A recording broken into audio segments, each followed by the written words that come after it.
नाज़रीन अस्सलामु अलैकुम रहमतुल्लाहि व बरकातुहू।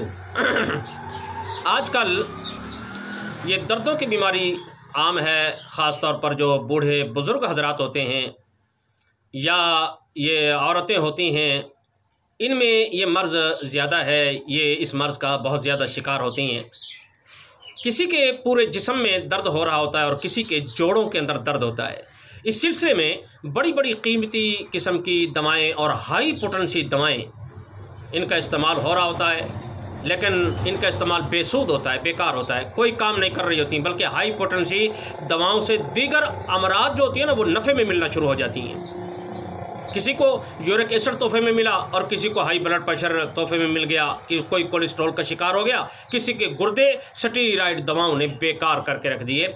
जिस मर्ज़ के लिए दवा खाई थी वो भी ठीक नहीं होगी और चार दीगर मर्ज़ें जो होती हैं ना, ये तोहफे के अंदर मिल गई। तो इस सिलसिले में मैं पहले भी अर्ज़ कर चुका हूँ कि जब दवाओं से कोई मर्ज़ ठीक न हो रहा हो तो ये जिस्मानी मर्ज़ नहीं हुआ करते, बल्कि ये रूहानी मर्ज़ हुआ करते हैं। जैसे जिन्नात के अमराज हैं या जादू है, नज़र बद है, साया है, इन अमराज, ये जो चीज़ें होती हैं ना, इन अमराज का सबब हुआ करती हैं। तो इसके लिए रूहानी इलाज की तरफ तवज्जो देनी चाहिए।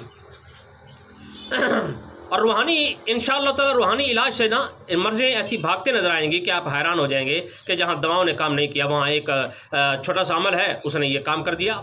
मैं आपको अब कुरान करीम की एक आयत का अमल बताता हूँ। इस अमल को करके देखें, इंशाअल्लाह ताला आपकी ज़ुबान से मेरे लिए दुआएं निकलेंगी और खुश होकर आप ये अमल दूसरों को भी बताएंगे। लाजवाब अमल है, इस अमल को आपने गौर से सुनना है। अच्छा, ये सूरह हशर की आयत नंबर 21 है। बिस्मिल्लाहिर्रहमानिर्रहीम।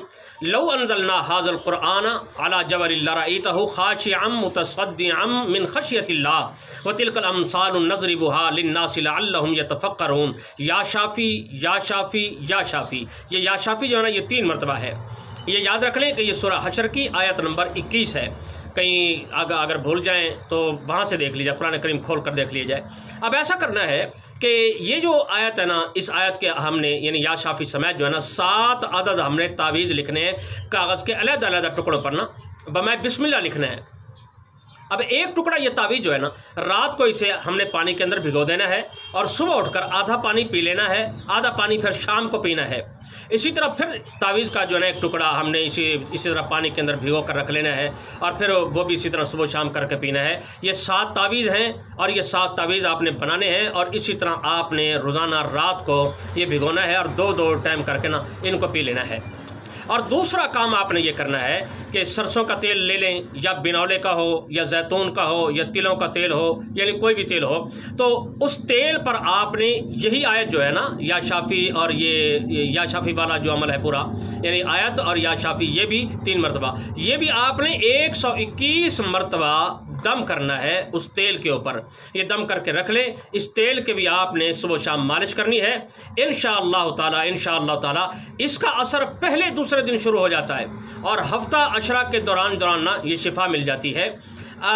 अगर कोई आदमी इस आयत को ज़बानी याद कर ले और ज़बानी याद करने के बाद ये आयत 3 मरतबा या 1 मरतबा अपने हाथ के ऊपर दम करके वो अपने दर्द वाले मकाम पर फेर ले, मसलन यहाँ दर्द है तो यहाँ 1 मरतबा आहिस्ता से ना 1 मरतबा बस इसको फेर ले, फिर उसको देखे, चेक करे कि क्या मेरा दर्द गया कि नहीं। अगर दर्द चला गया है तो ठीक है, अगर नहीं तो फिर इसी तरह दम करके ना हाथ फेरना है। ये 1 मरतबा, ये 2 मरतबा या हद 3 मरतबा होता है कि ये दर्द फेरने से दर्द के जो इंतहा दर्जे की शिद्दत होती है वो शिद्दत ख़त्म हो जाती है, दर्द रुक जाता है। बस ये अमल आप करके देखें, इंशाअल्लाह ताला आपको बहुत ज़्यादा फ़ायदा होगा। अल्लाह ताला हम सबको शिफाए कामला आजिला अता फरमाए। आखिर में गुजारिश ये है कि जिन लोगों ने यूट्यूब पर मेरा चैनल हकीम सनाउल्लाह ऑफिशियल को सब्सक्राइब नहीं किया, वो इसको सब्सक्राइब कर ले। अल्लाह ताला उनको जज़ाए खैर अता फरमाए। आमीन सुम्मा आमीन। अस्सलामु अलैकुम व रहमतुल्लाहि व बरकातुहू।